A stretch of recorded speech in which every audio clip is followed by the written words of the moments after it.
So I don't know where we come to the point where every shareholder, and Times Media happened to be a public company at the time, where every shareholder must sign every piece of assignment of any copyright. It would be totally impossible for that to be the case. As we come to conclusion of your evidence, what's the relief that you sought from the information regulator as per your prior request?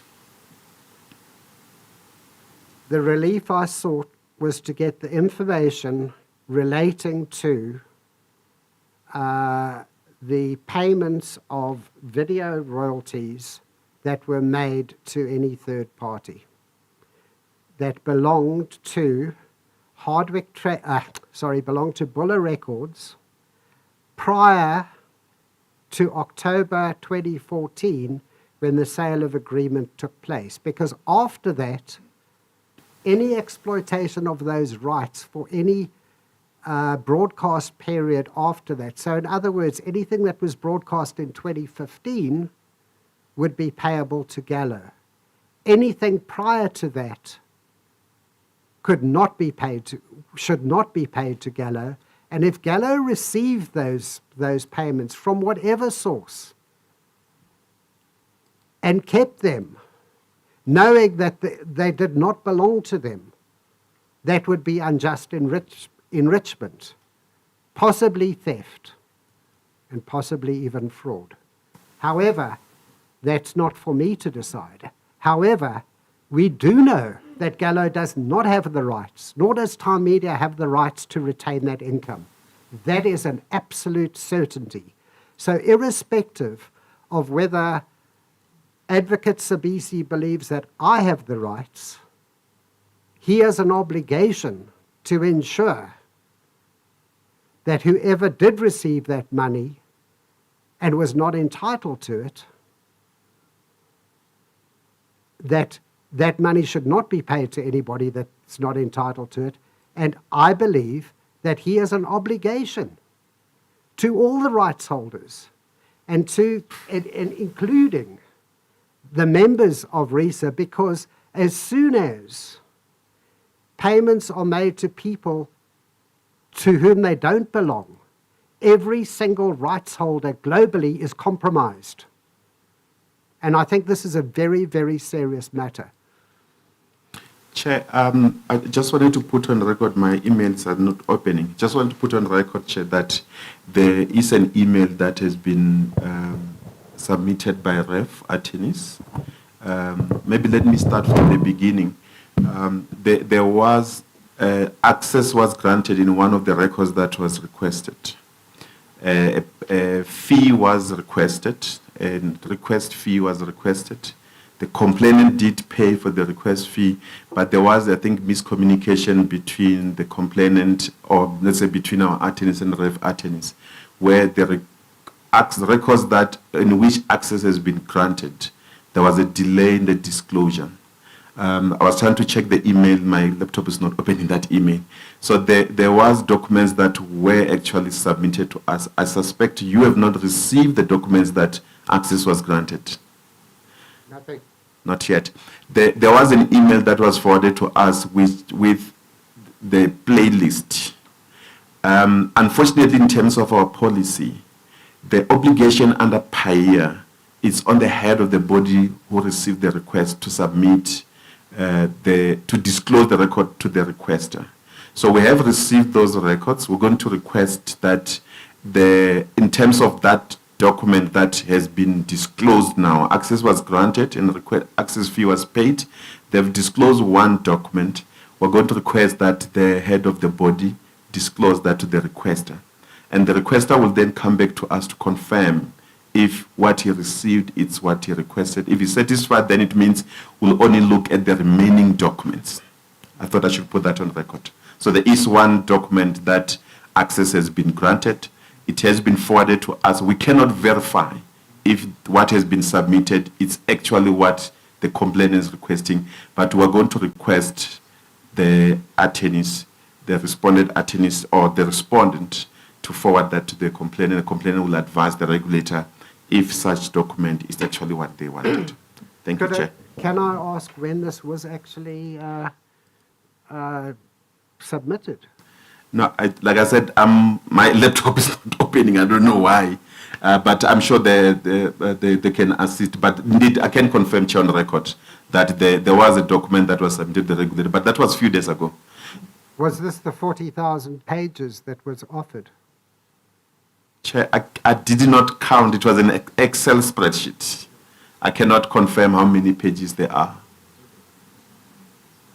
Noted, because I haven't even had sight Yes. of those documents. So we'll ask the attorneys to forward those so that the complainant can confirm. Yes. Yes. And then as part of investigation, they will decide if what has been forwarded is what they requested, then it means the investigation will only deal with the remaining documents Yes. that they want.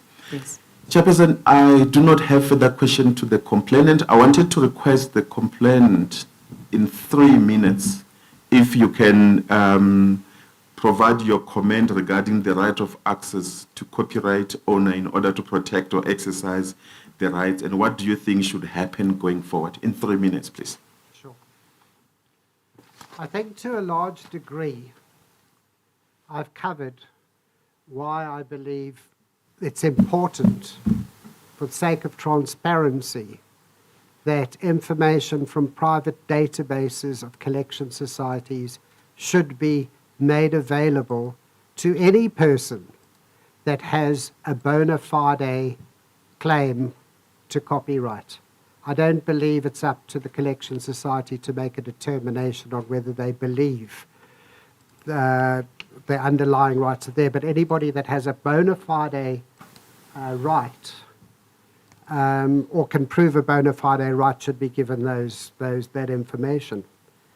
But in conclusion, I'd like to say that the way forward for me is, in light of the evidence presented, I ask that the information regulator serves an enforcement notice on RAV, requiring them to disclose the information sought by myself, and to require RAV to disclose to all rights holders that have a bona fide claim for royalties such information that will assist them in recovering the royalties that are due to them via either civil or criminal action.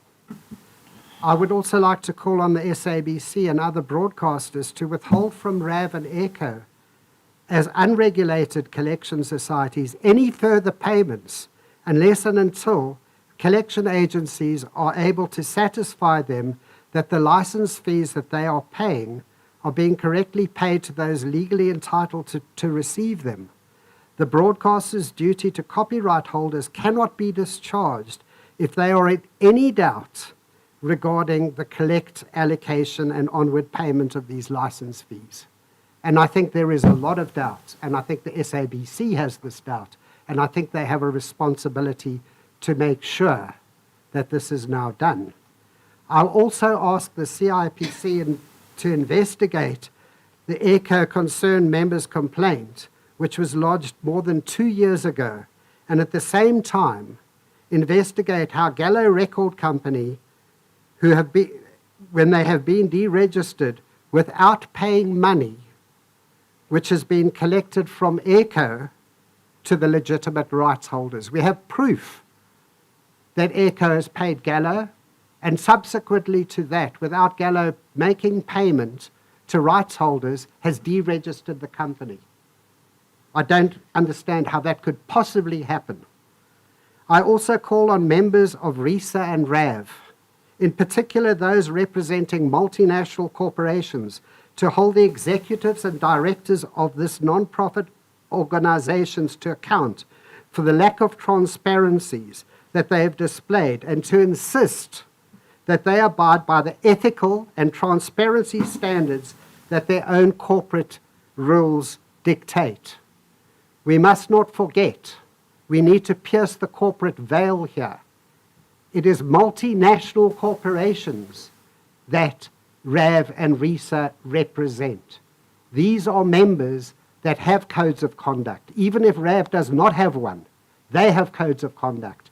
And I believe that those corporations should insist that their trade association in South Africa abides by the same code of conduct, the same ethical standards and transparency. And I think that's all I have to say. Thank you, Chair.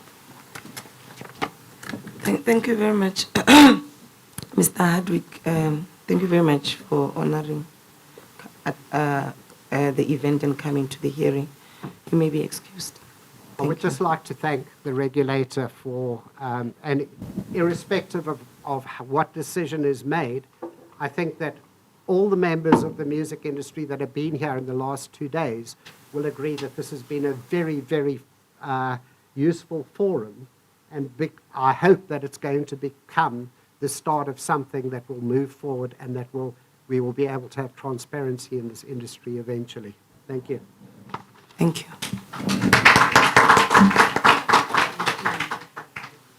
Chair, the next witness will be taking the stand is the CEO of REF. While they're taking stand, if you can just give me 2 minutes. Drinking a lot of water.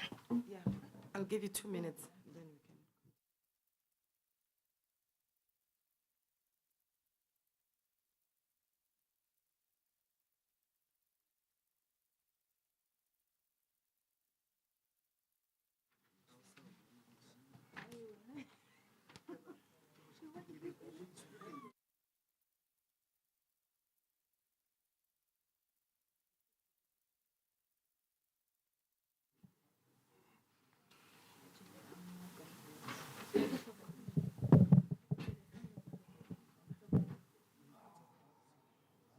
Are you good?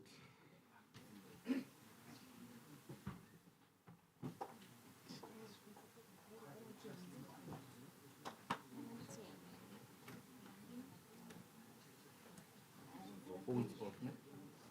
Because of the feedback. It should be fine. We can do oath. You? Affirmation, obviously. Well, oath is so help me God. Affirmation is just affirming that you're going to tell the whole truth.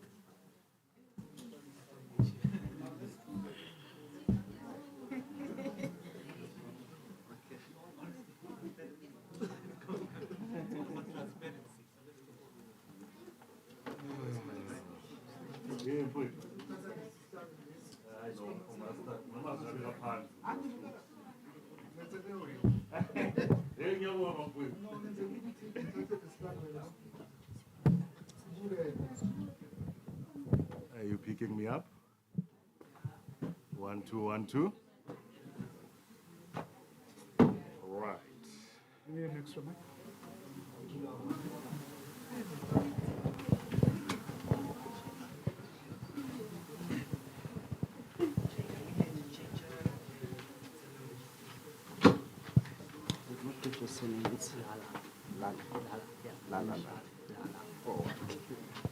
And it's Mr. CBC. Councils, yes. No, Mr. Davis is right.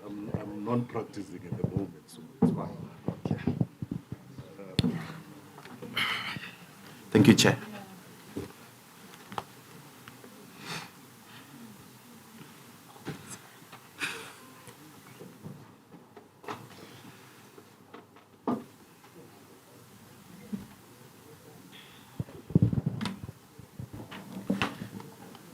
Thank you, Chair.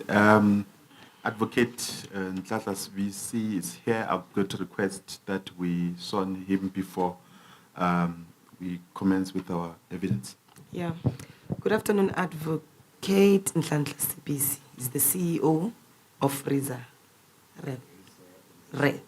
Yes. RISA and RISA Audiovisual. Okay.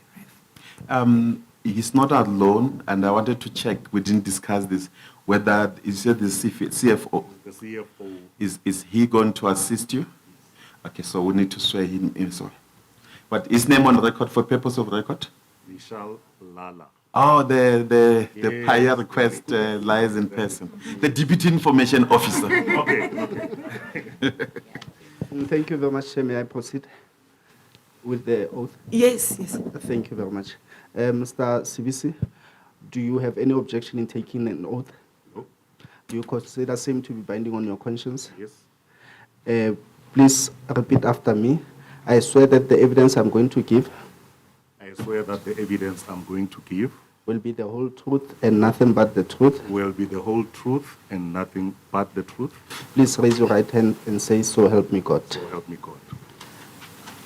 Mr. Lala, can I also proceed with you? Do you have any objection in taking an oath? Do you consider same to be binding on your conscience? Please repeat after me. I swear that the evidence I'm going to give it will be the whole truth and nothing but the truth. Please raise your right hand and say, so help me God. Witnesses sworn in. Thank you, Chair. Thank you. Mr. Nemesis, you can proceed. Thank you, Chairperson. Chairperson, I'm not sure whether we had a discussion with Mr. Sidiba outside, and the discussion was whether there will be an opening statement that you want to make, or you'll do the closing statement, but I'll want it be guided. Have you decided to have an opening statement? Chair, through you. Yes. I'm happy to do it right at the end. The closing? Because there are a number of things that need to be clarified. Okay, that's Okay. great. All right, then we Thank can you, Chair. proceed on that basis. Chair, I just wanted to confirm that I've structured the question. I do not have, Chair, the statement from REF. So the question that I'll be asking, you've seen throughout the other witnesses, there was a statement that is provided. So the question that you ask normally would be emanating from the statement that they've provided. But I have not received any statement from REF. So we have already indicated to REF before the proceedings the questions that we will be asking them at this hearing. So there was a proper disclosure of what question we're going to ask. We're going to start with the issue of governance. Governance issue. We'll also deal with the issue of accountability. And this is emanating, Chair, from the objective of PAIA, as I indicated when we do the opening statement. And then the other will go to the issue of transparency. There's been a lot of allegation that has been made. I'm sure they will have to respond for that as well. And then we'll then go to access to information, the process within the organization of access to information. As I indicated, they also give us the PAIA manual, which means they do have that processes. And then the last one will deal with the PAIA request which they have received. That's not the last one. The last one is the one we deal with the actual complaint. So there'll be PAIA request and the actual complaint. That's the structure of the question. In terms of governance, I just wanted to check with you, Ms. Advocate Sivisi. I need to be careful. Yeah, Sivisi, Advocate Sivisi. You've been in the music industry for how long? I joined what was then called ASAMI, Association of South African Music Industries, as a young man, and this was in 1999. And I changed what was ASAMI then to the Recording Industry of South Africa in 2000. Incidentally, I registered both RISA Audiovisual back then and SAMPRA. I subsequently left RISA, joined Sony as its head of legal and business affairs. Can you please, I think might not be in. the mic, Is it still on? yeah, Oh, yeah, it is. I think you are fine. If you can just get closer to I the will. mic. So, Chair, as I was saying, I joined what was then Association of South African Music Industries. And because the name referred to music industries, we changed it to the Recording Industry of South Africa, so that it relates to the members that we were representing at the time.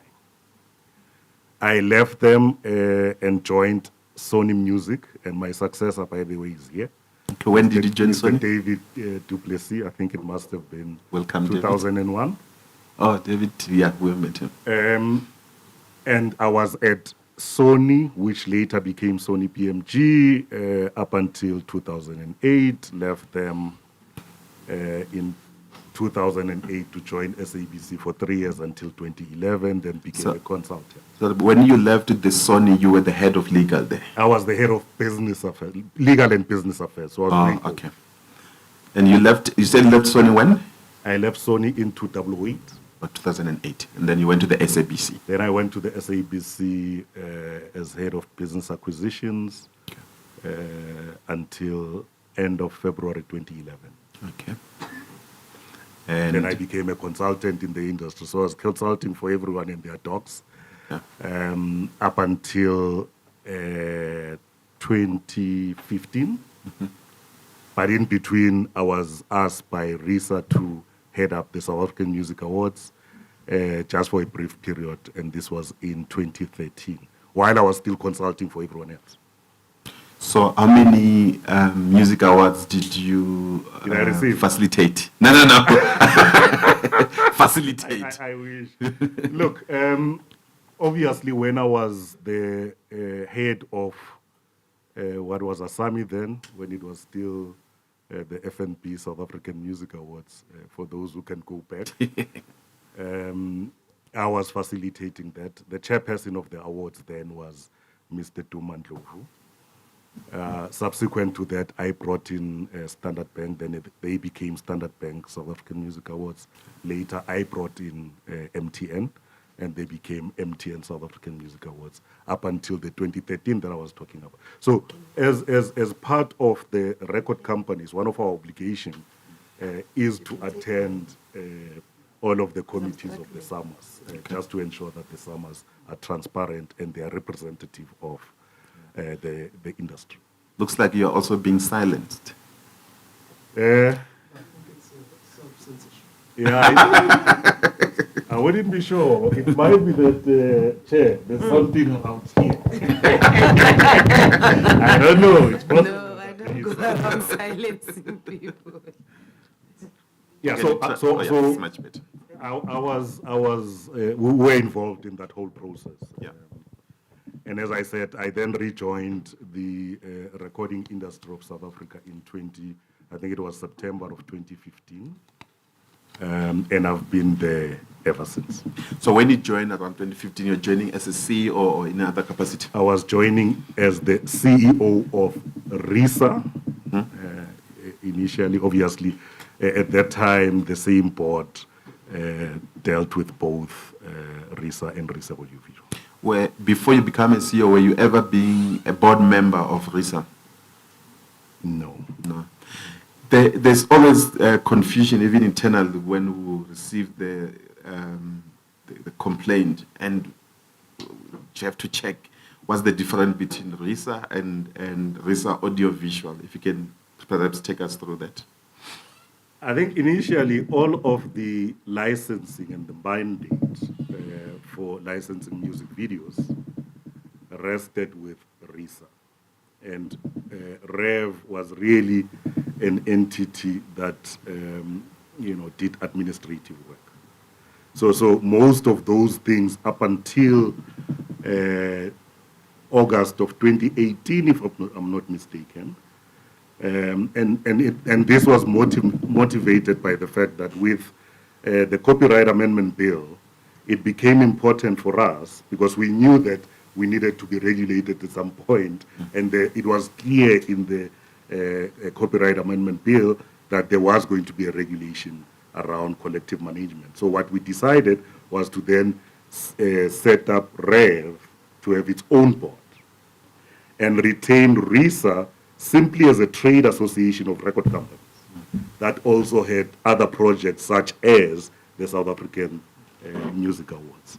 Okay. We now have another one, which is the official South African Music Charts. Okay. So South African Music Awards is actually facilitated by RISA. Yeah, it is a project of RISA that serves as a marketing platform for record companies and their artists. Oh, okay. What is the legal status of RISA first in terms of Companies Act? Is it an incorporated entity? It is an incorporated entity. It's an NPC, as is RISA Audiovisual. They are both NPC, so they are not for-profit companies. Okay, and the RISA as well is incorporated. RISA and REV are incorporated. Okay, and then when was REV established? You said 2018. REV was registered in 2000. As I said, when I registered Rev, I also registered SAMPRA in that year. I was still at RISA as a very young man, by the way. Okay. And perhaps if you can take us through the structure of REF in terms of the board. So the board firstly is appointed at an annual general meeting of members of REV, and that started in 2018.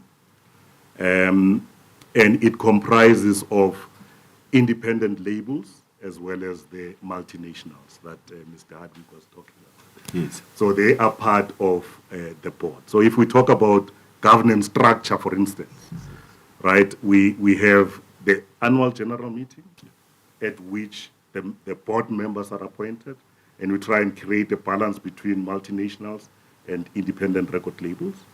Once the board has been formed, it then has a subcommittee, various subcommittees actually, but the most important of which is the Financial Services Subcommittee, which meet every month to examine the financial position of the organization, but also to look at the management accounts of the organization. Okay. And then we have Legal and Business Affairs Subcommittee that then look at other issues relating to the industry. And so all of those form part of the governance structure of REV. I would call it, Chair, with your permission, REV.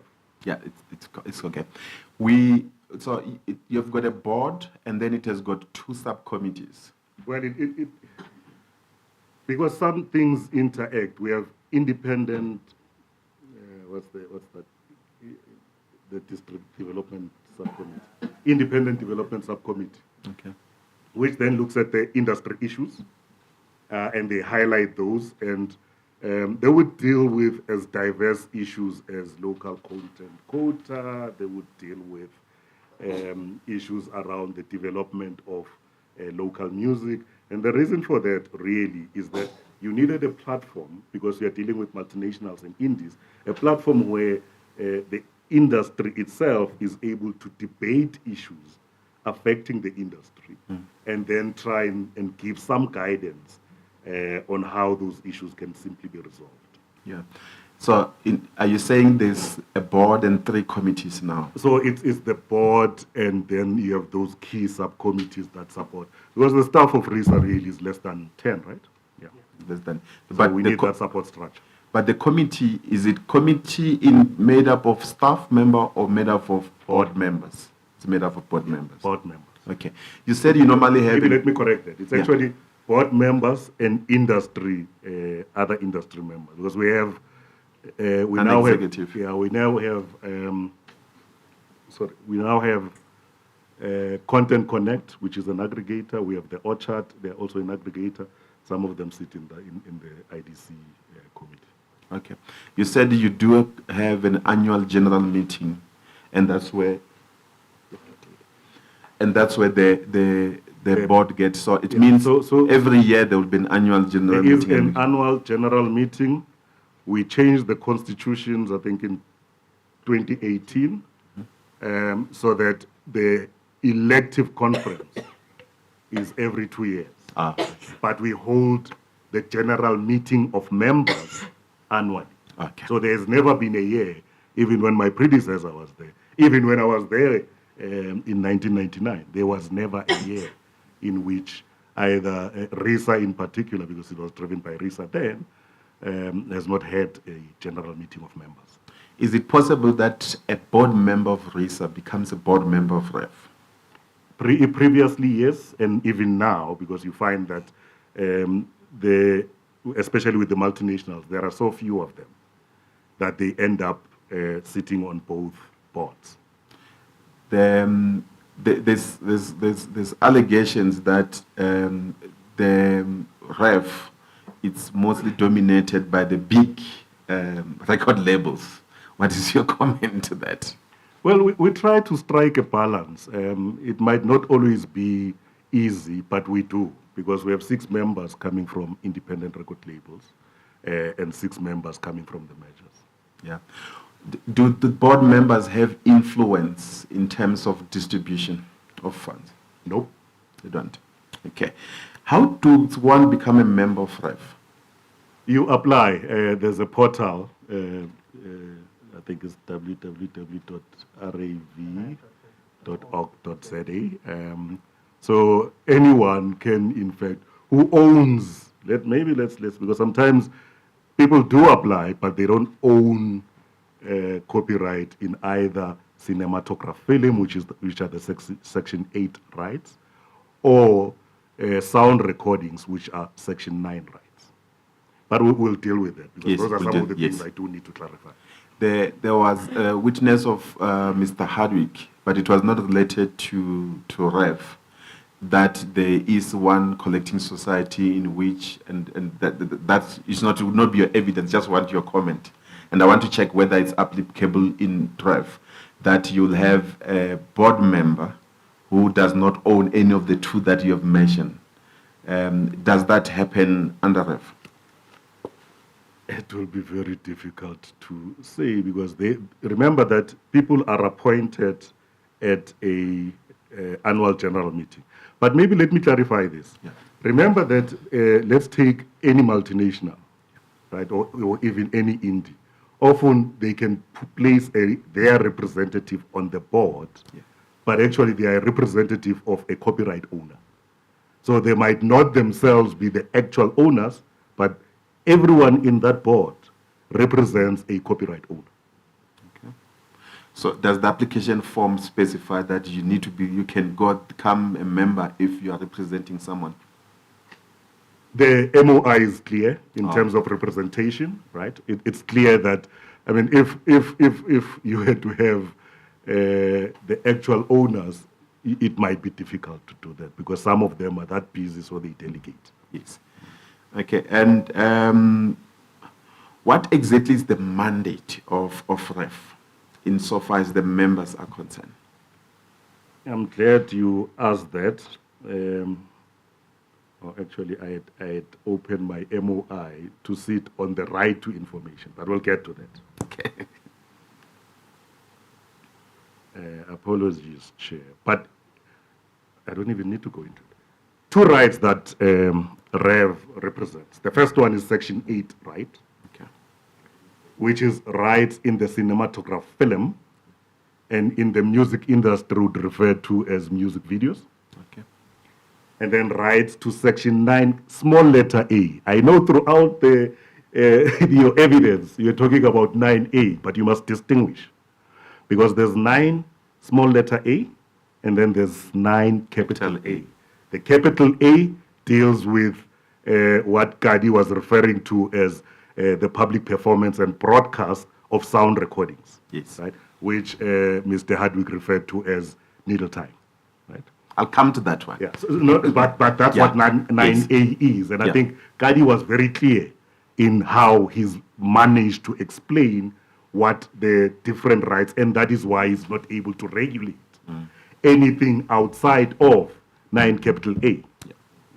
So our members are giving us a mandate to those two very important. So you said it's sound two recordings? separate and distinct copyrights, and I think it must be made clear. Yeah, that's so just it is the cinematograph film Which is in terms music of the video. Copyright Act, which for our purpose is music videos, Okay. and then you have 9 small letter A, which really is the reproduction of sound recordings. Okay.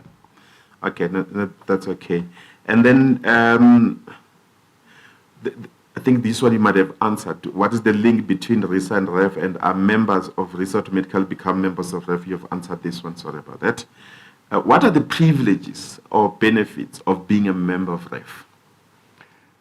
Because it is what has now been termed an unaccredited really collecting society. As a member, firstly, you are giving us a mandate in respect of those two rights, as I said, to be able to license those to users, to collect royalties on behalf of members, to retain a percentage of it, which is not more than 20%, and distribute to members. So simply put, we are an agency of members that work on the basis of a mandate that we are given by our own members. Without that mandate, we are not able to license. In other words, you can't act on behalf of a non-member because from where I sit, that would actually be fraudulent because you'd be going out there to users and saying to them, you hold rights you don't have. Oh, by the way, that's the principle that we will deal with, transferring more rights than you actually have. You are going to talk about that later? We are going to talk about Okay. it because it's very relevant to this matter. Okay. And obviously the question that everybody might be asking is, was Bula Records, which is the reason why we're here. Yeah. We are here today, a member of REF prior to the sale. The sale took place in October 2014. Before then, was Bula Records a member of REF or RISA? Bula was never a member of REV, ever. But at some point, it was a member of RISA. Remember what I had said? That Yes. RISA used to be the one that licenses up to a certain point. So Bula, and I think many of the other record labels Yeah. were members of RISA. And in fact, I'm almost certain, and you can confirm, that Bula at some point was paid directly by RISA Okay. in relation to the period 2007 to 2010. So we've had Bula at some point. They moved to a competing collecting society.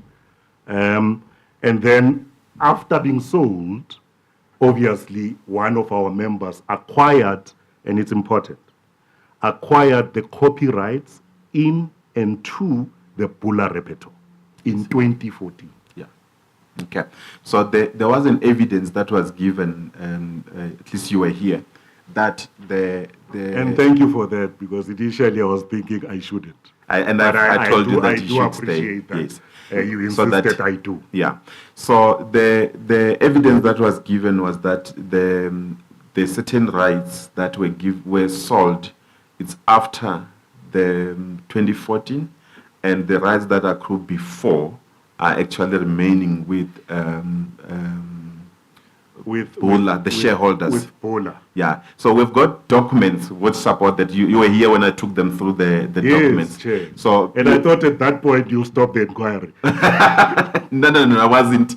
I needed to be fair in terms of asking questions based on the evidence that you have received, because that's the same thing that I was doing when I requested evidence from you, so that I can ventilate the evidence that you have. So that those evidence that we have, I wanted to check. Would you, at this stage, based on the evidence that we have in terms of Bula, them being a member of RISA before, and then because REF is a product of RISA. Obviously, you said more record labels were transferred from RISA to REF when REF was established. The companies registered directly to REV as members of REV, and the period after is the one that is in dispute. In other words, after the sale of the copyrights, and I have instructions that I can't go deep into the agreement because there are confidentiality, but you seem to have the agreement. Yes, we do. And You it mean seems the to me same? that from what was read into the record, it is clear that there's no dispute that copyright in and to the Bula repertoire was sold in 2015. After the sorry, sale. in 2014. Yeah. Right? And therefore what it means is that after the sale of Bula repertoire, so let's distinguish the copyright in the Bula repertoire. After that was sold to one of our members, Bula no longer had any of those rights because it has disposed of it. So it had nothing to transfer. No, but you also had the evidence in terms of collection agreement. But that evidence is a bilateral agreement between the shareholders of Bula and the entity that acquired. So I can tell you now, we simply don't have that agreement. Oh, no, all we know is that one of our members acquired all copyright in and to the Bula repertoire, and therefore were able to come to us and say, anything post that period, we claim. Okay, but you also had the evidence that there were payment in respect of those rights that he's claiming. Not by REV. And yes, you know- yes. you know, And that's Chair, unfortunate because we did invite Gallo, but we will get evidence from and them. therein lies the challenge we have Yes, today. yeah. And that is that we are sitting here Yeah. as an agency of one of our members, but actually we are not privy to the dispute Yeah. between our member and the shareholders of Former member. of the former shareholders of Bula. Okay. So let's then go into the issue of, so you said Bula was a member of RISA at some point. At some point, and point. then they obviously moved. And, Yeah. and from then on, I think post 2010, if I'm not mistaken, Yeah. they were no longer members of RISA, and therefore we're no longer accountable to them. I hope, Chair, we'll still come back to what we are trying to raise around. We've dealt with governance, accountability. No, we're going to. We are going to deal- accountability. okay. Yes, we're going to deal with them. So, in terms of accreditation, would you confirm that REF has not been accredited with the CIPC? Chair, there is no framework, legal framework, that would enable CIPC to accredit anything outside of 9 capital A, right? Because think about it. Yeah. We are voluntary association or collecting societies that get mandates from their members for one primary reason. Yeah. If we are not aggregating all of these rights, broadcasters would be in trouble. Because what it then means is that the broadcasters, as the GCO of SABC said yesterday, it means they must then go to each and every copyright owner. So we give them a blanket license, and let's explain what that is. Yeah. It is a license given by a collecting society that allows the user to use any of the repertoire belonging to that collecting society, right? Because you see, there are two types. There's a transactional license, where you are now licensing in respect of each sound recording or each video. And then there's a blanket license, where you have a fixed fee that is paid by the user. And when we receive it as the collecting society that licensed, we then require a playlist to be sent to us. We then process that playlist, linking it back to the repertoire that is owned by our members. And if any of our members' repertoire has been used in that playlist, we then apportion a fee based on that. So the duration, and he probably knows better than me because they process these things, but he will have an opportunity to. Yeah, because I'm going to go into Right. the process So, of so, those so payments. just in general, that's a blanket license, covers the repertoire that we have. Okay. And then we distribute based on the playlist. We'll come to that. I just wanted to go to section 9, capital A. Oh, the capital A one. Yes.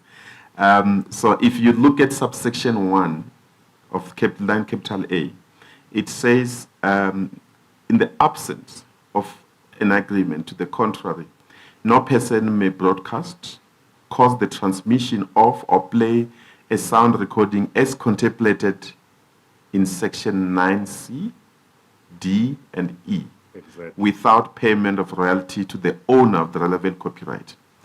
Then you go to B.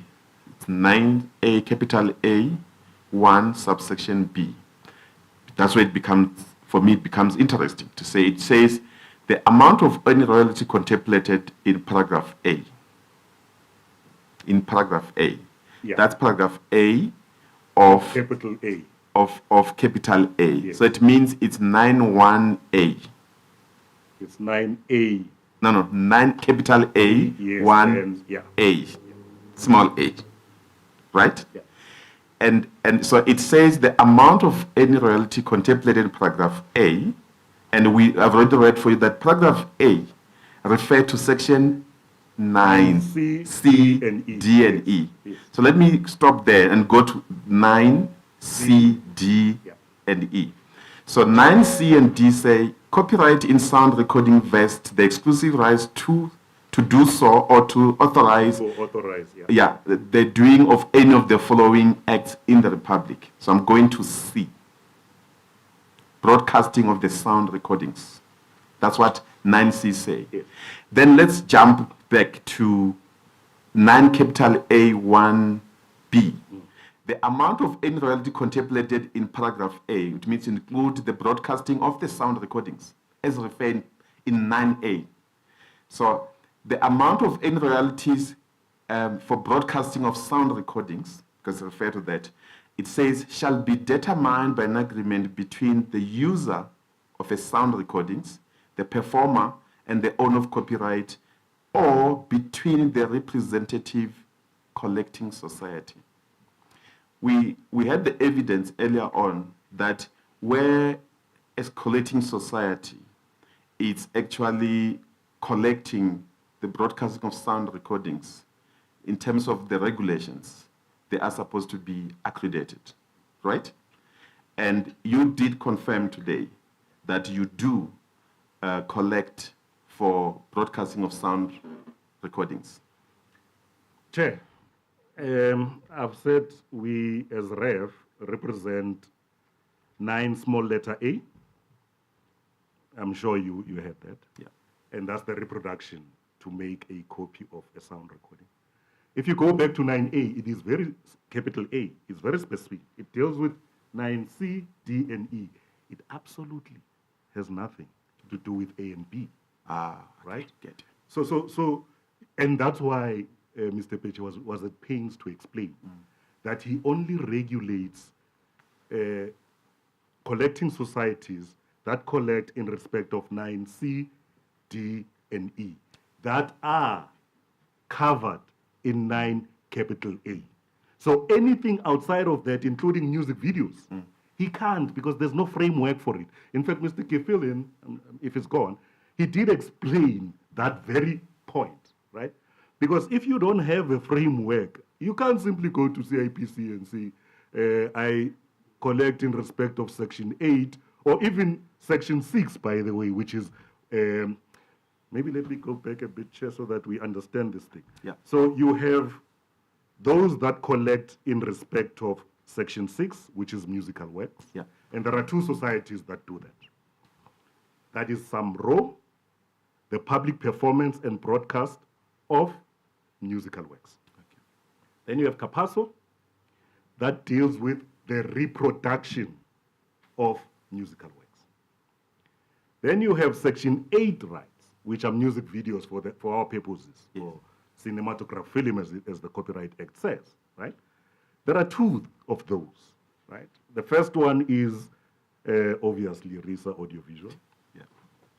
The second one is Echo Audiovisual. So they aggregate their rights and then in relation to music videos and then license. Yeah.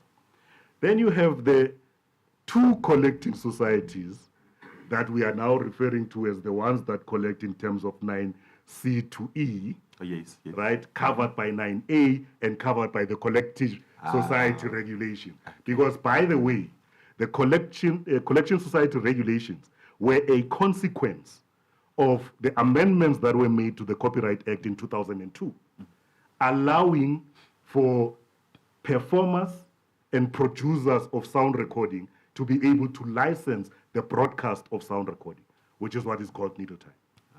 So those collection society regulations do not find application in the other sections of the Copyright Act. What is the difference between, if you look at 9A? The because- capital, No, the small. Yeah, The small. 9A, the small, and the C, 9C. Because 9A, you said you fall under 9A. So 9A is about the reproduction of sound recordings. Where do you get that?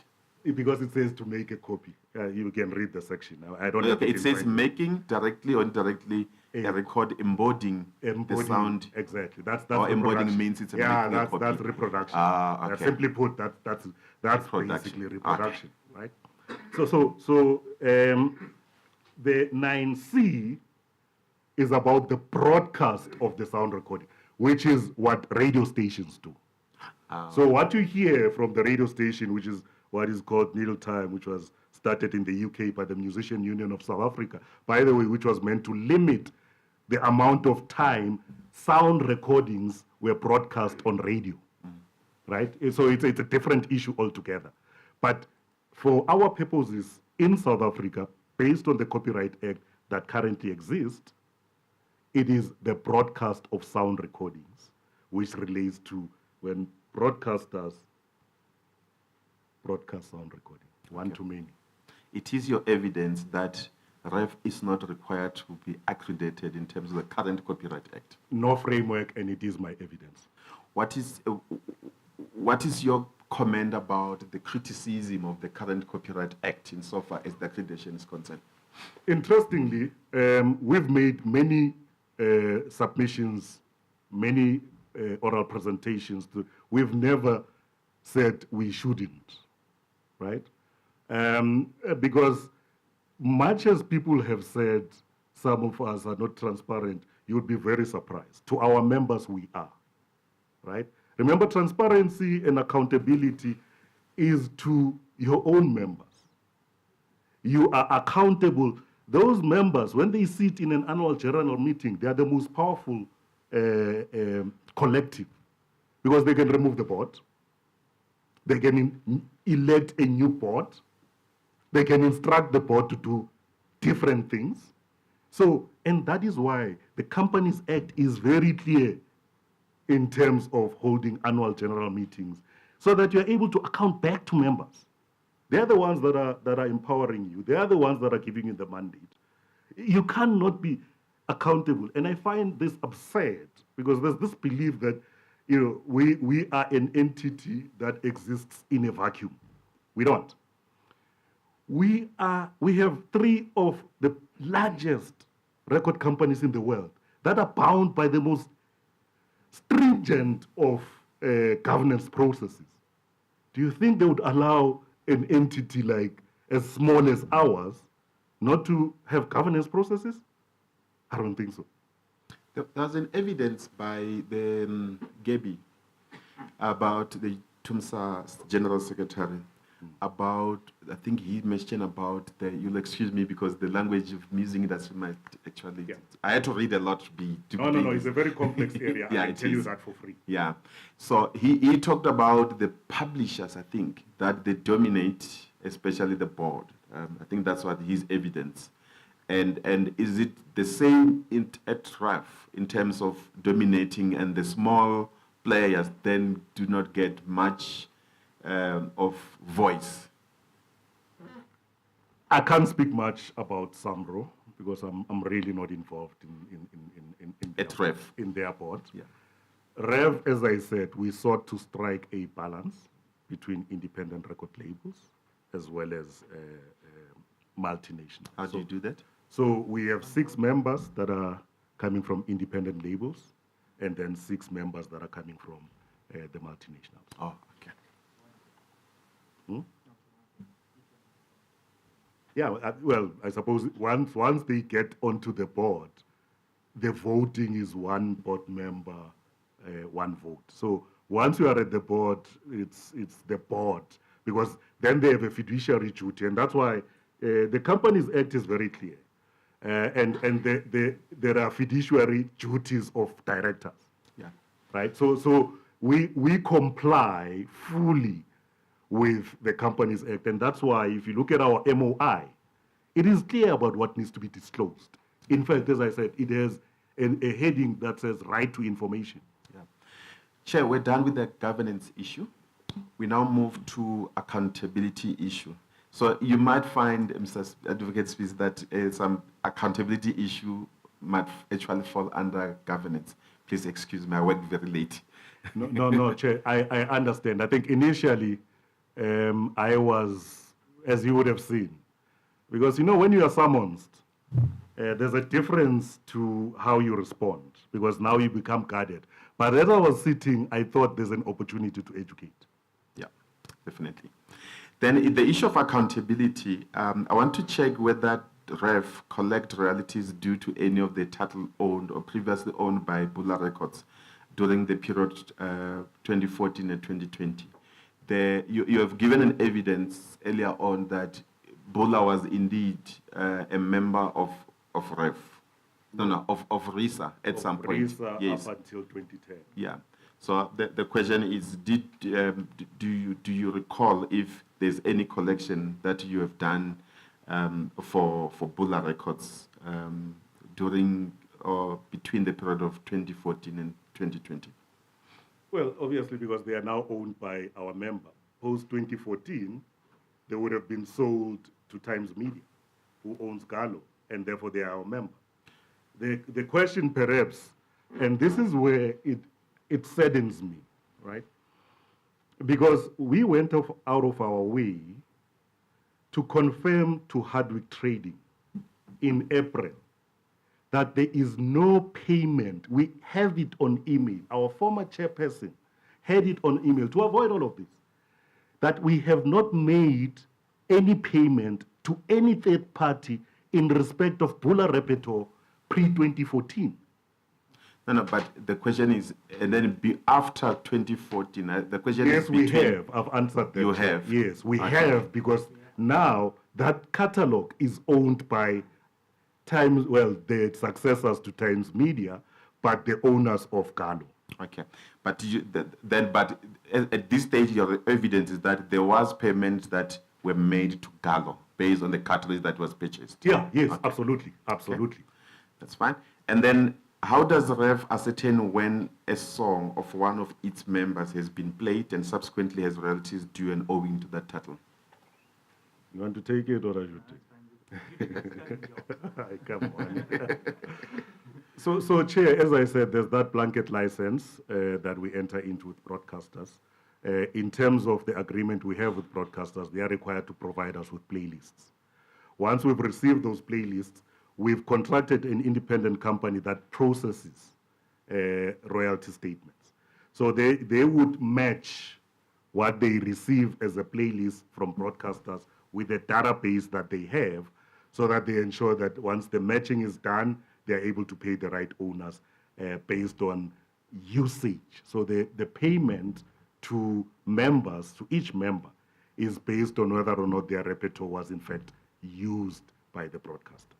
Maybe just let me add to that.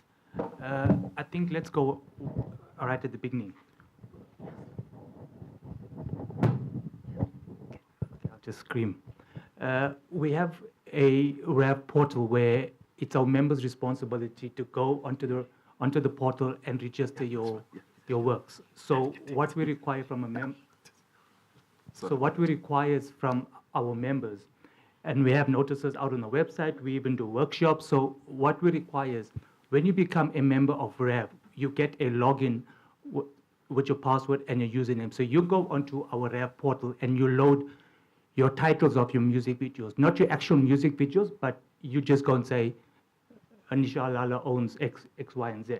So when we get like the playlist back from our broadcasters, we use that system to match and say, okay, we've got SABC, we've got song A, and we've got song A on our system, who it belongs to, and then we work at a fee based on that. So I'll just... Yeah.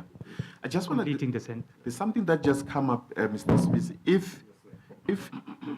If for any reason the sale of the repertoire that belongs to Gallo, to Bula Records, if for any reason there were certain rights that are actually remaining for the shareholders of Hardwick, Of chieftain. let's say Chieftain. Yeah.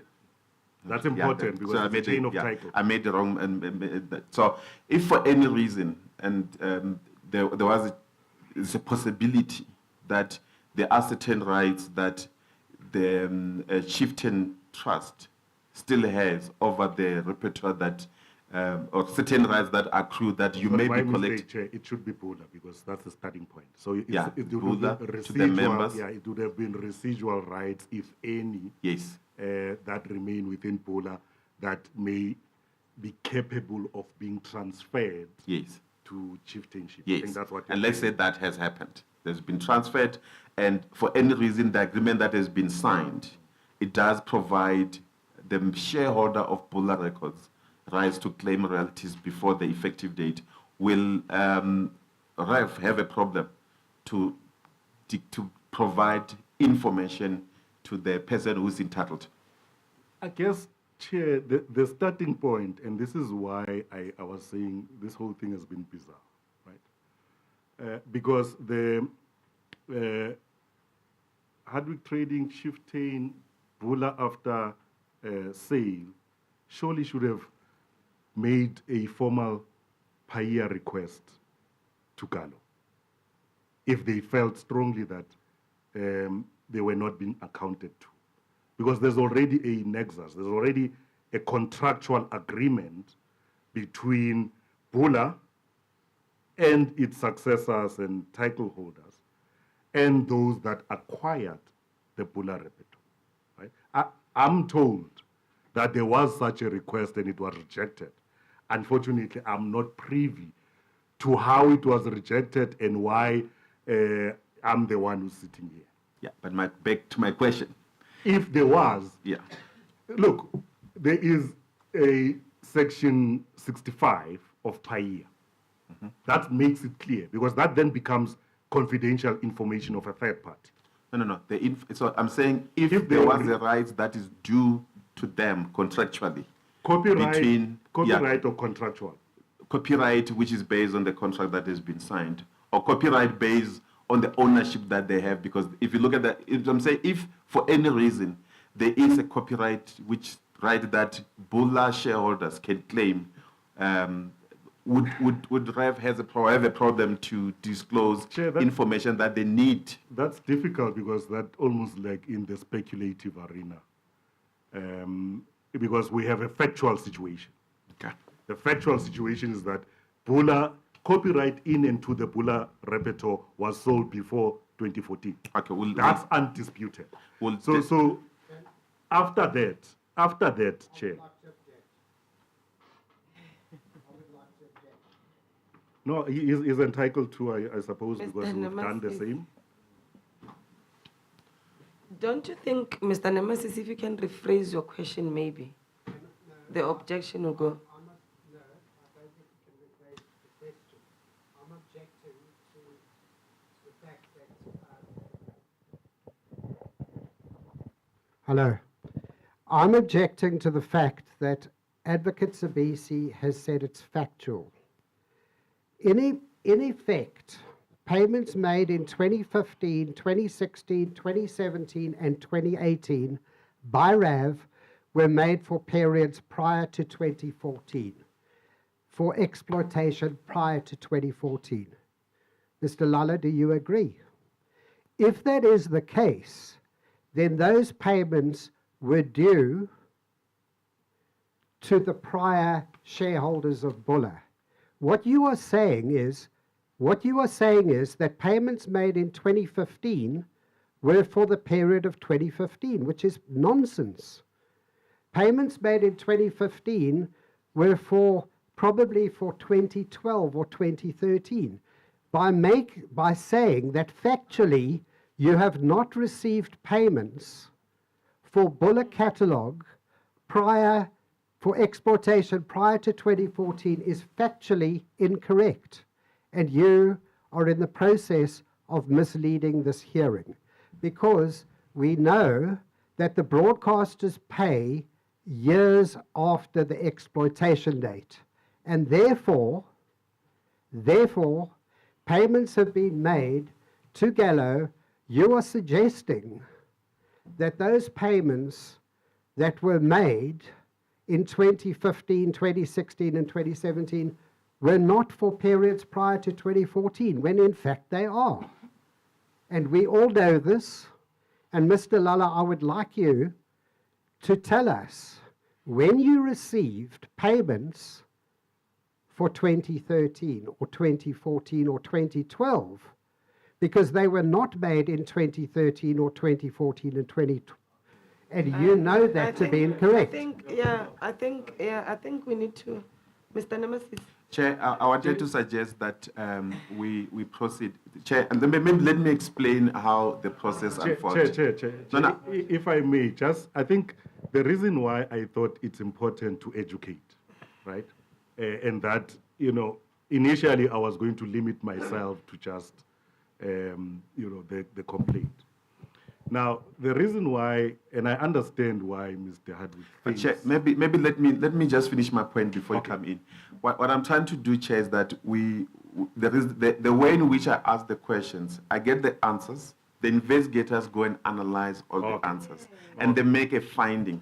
So this is an investigation. So any answer that you give, if I ask you a question, you answer. That's why you'll find that I don't do much of the Okay. follow-up, Then- because then- this then is an that's fine. investigation. So he has already given evidence about you. I'm sure you are following the question, the line of questioning that I did. Sure. And the same way that I'm doing, I'm giving you opportunity as well to request answers. So we do have his evidence. So we've got his evidence. We're going to analyze the evidence, and then we'll come up with the report, which deals with both evidence that we have. So what Mr. Hardwick is proposing is saying now, he said it on evidence.